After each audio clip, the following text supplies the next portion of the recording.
The sun was setting, casting a warm, golden hue over the horizon. The rains had ceased for a week, and the villagers worked tirelessly in the fields from dawn till dusk, preparing for the upcoming harvest. The small children were left in the care of their grandparents, allowing the parents to focus on their labor.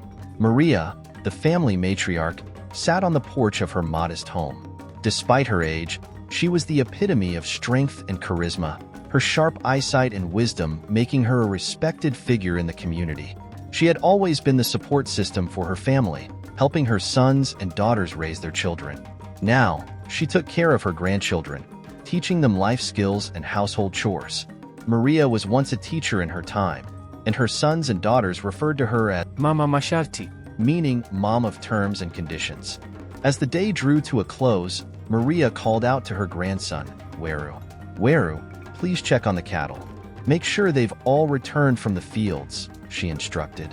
She then turned to her granddaughter, Maza. Maza, be sure to secure the chickens in the hen house. We don't want the mongooses getting to them.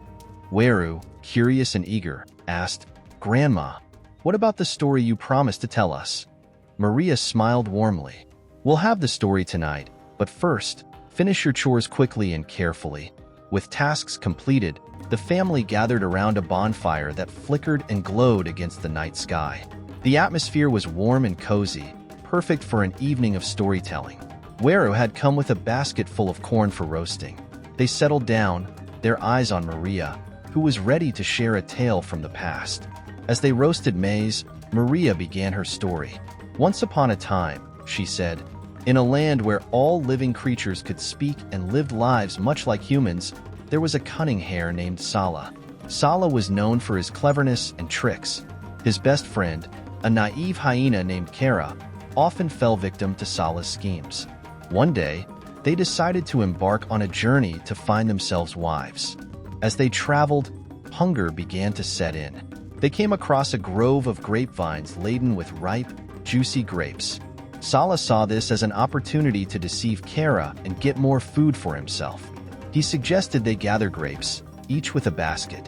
However, Sala secretly cut a small hole in the bottom of Kara's basket. As Kara picked grapes, they fell through the hole, leaving his basket perpetually empty. Kara, unaware of the hole, couldn't understand why his basket remained empty while Sala's quickly filled up.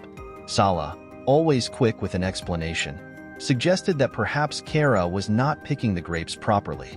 To cover up his trickery, Sala offered to show Kara the best way to pick the grapes, but in reality, he was ensuring that Kara would not notice the hole in his basket.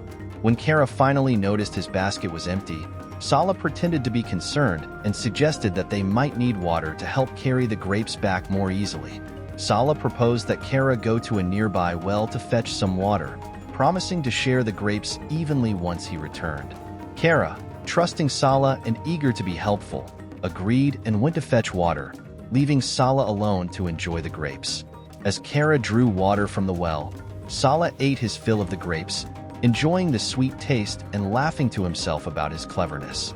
Upon Kara's return, Sala made a show of drinking the water and praised Kara for his hard work. He handed Kara a few grapes, claiming that he had saved some for him.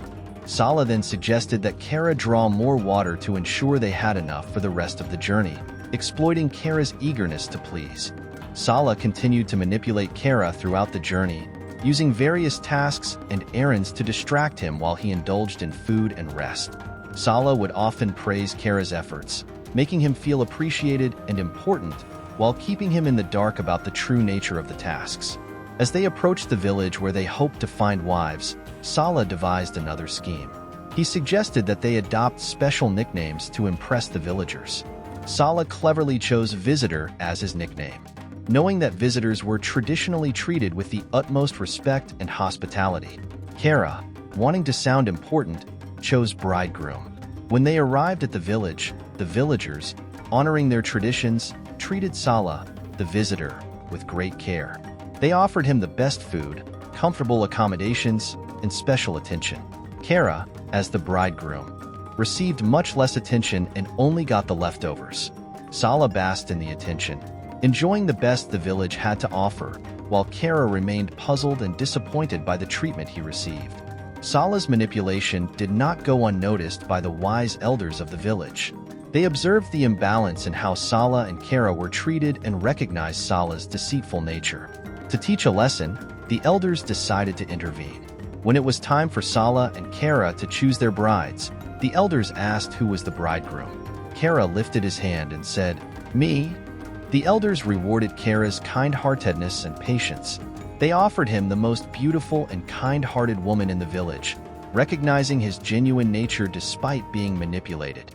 On the other hand, Sala was given a bride known for her sharp wit and strong will, a perfect match for his cunning nature. This was a deliberate choice to mirror Sala's behavior and teach him a lesson about the consequences of his actions. Sala was shocked and disappointed, realizing that his manipulative ways had ultimately led to his downfall. The realization dawned on him that while he had been enjoying the immediate benefits of his schemes, he had lost something far more valuable: the respect and trust of those around him, including Kara. Maria paused, letting the lesson sink in. "The moral of the story," she said, "is that manipulation and deceit may bring temporary success, but true happiness and respect come from honesty and kindness." Sala learned this lesson the hard way, realizing that his tricks only led to loneliness and regret. He vowed to change his ways, and in time, he used his cleverness to help others instead of tricking them. As Maria concluded the story, little Mazza had fallen asleep in her lap, lulled by her grandmother's soothing voice. The parents, having returned from the fields, came to collect their children. Maria gently reminded them of the importance of being present in their children's lives, not leaving all responsibilities to the maids or grandparents. She emphasized the value of sharing traditional stories with their children. Weru and Mazza helped their grandmother tidy up, putting out the fire and making sure everything was in order. As they walked her to her room, Maria felt a deep sense of fulfillment. She knew that her stories were more than just entertainment. They were lessons and traditions passed down through generations, shaping the values and character of her family. "Good night, Grandma," they all said in unison as she settled in for the night. "Good night, my dear ones," she replied, a smile of contentment on her face. As the night grew quieter and the stars twinkled above, the family dispersed, each carrying the warmth of the evening in their hearts. Maria watched them go, her heart filled with love and gratitude. She knew that her time with her grandchildren was precious, and every moment spent teaching them was a gift. She felt content, knowing that the wisdom of her ancestors would continue to live on through them. And so, in the quiet village under the vast African sky, the flame of knowledge and love continued to burn bright. The stories told around the bonfire were not just tales of old but guiding lights for the future. As they drifted off to sleep, the children dreamed of talking animals and wise lessons, carrying the stories and values into their own lives. Thank you for being a part of this journey. If you enjoyed the story, please like, share, and subscribe for more tales that inspire and teach.